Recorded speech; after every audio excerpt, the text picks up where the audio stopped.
I'm talking to people about vision and starting over or starting their second life.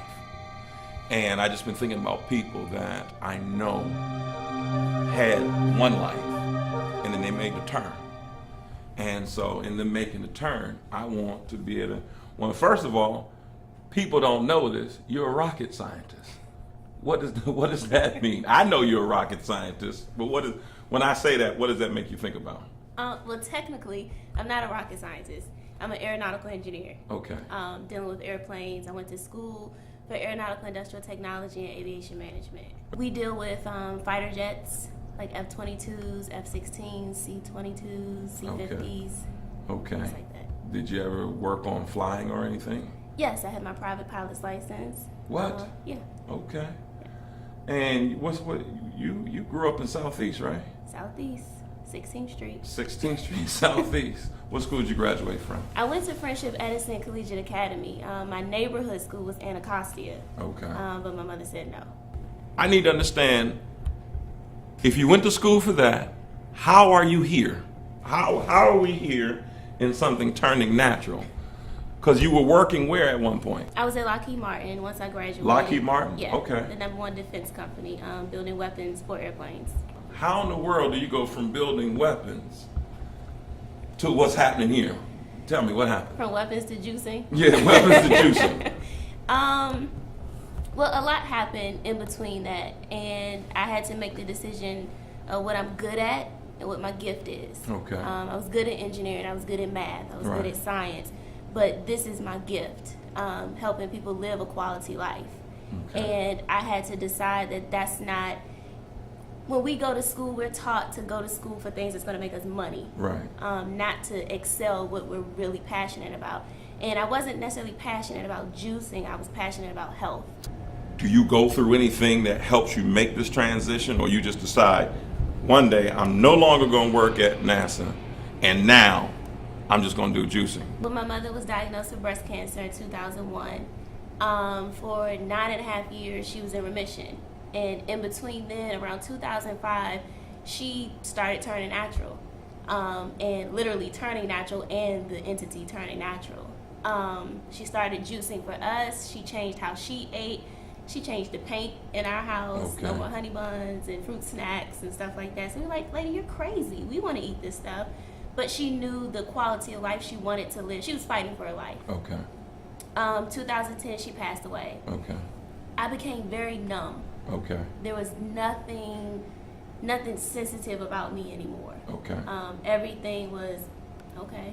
Okay. You know, and I was fighting to feel again. And it wasn't until, I never changed my lifestyle after she passed. We continued being vegetarian. I continued to do things the natural way. And I got a pleasure out of helping people that made me feel something again. And so I said, well, how about take this to the next level? So I said, well, why not do Turning Natural at home? This is where she was, and this is legacy. Right.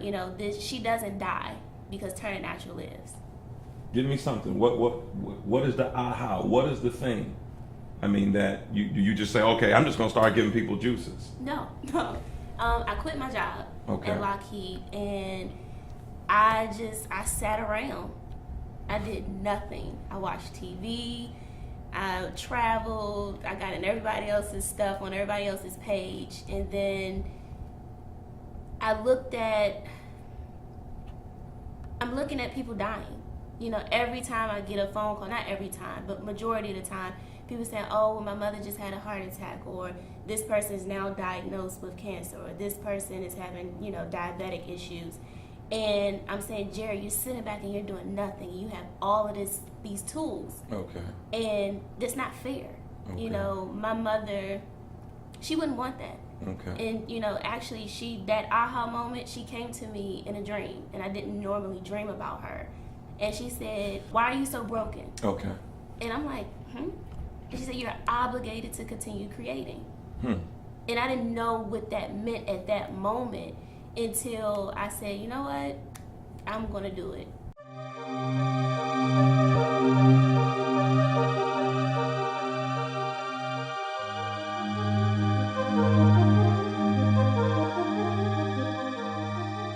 You're saying you went from working at NASA to sitting behind a cash register ringing people up. Yep, to minimum wage. To minimum wage. Okay. Yeah. And he asked me, he said, well, you know, because he's asking the same questions, like, you're an aeronautical engineer, but what are you doing in here? Mm-hmm. Yes, I'm doing what I love. And he said, and I told him about my mom, and he said she had to be, you know, a great person. She's a phenomenal person. Okay. Enough to push me to get out of that dark place. How is your business doing now, and how's it doing now? When we first decided to come back to the area, I was not targeting black people. Really? Because I wanted us to have it, right. but I didn't think we would understand it. Right. And now, you know, we have babies coming wanting King Kong Kale in their sippy cup. King Kong Kale, right? Okay. So you know, they're not asking for the sweet things on the menu. They're actually asking for green juices and green smoothies and spinach patties and things like that. So it's wonderful. Okay. It is wonderful. Okay. And based upon how you feel today and how you felt at NASA, how do you feel today? I feel lighter. Really? I feel lighter because I'm doing what I'm supposed to be doing. Okay. When you're in a place when you're trying to fix and figure out things, it's such a burden. It's heavy, you know. Right. Did you there. experience any fear in trying to pull this off? Yeah, absolutely. In what way? Do they want it? Who's going to actually juice? Okay. Are people going to buy juice? Okay. You know, are people going to accept it? You know, this isn't necessarily something that's in the black community. Right. You know, people say they juice, but then they don't know that they're actually blending. So, you know, those type of things. Like, do I really have what it takes? And my mother used to always tell me, do it with your knees shaking. What you mean, do what you need shaking? Because she would, if I didn't like something as a kid, she said, go tell me you like it. And I'm like, but I'm scared. She said, do what your knees shaking then. So, you know, now, you know, I have to do it, even if it's with my knees shaking.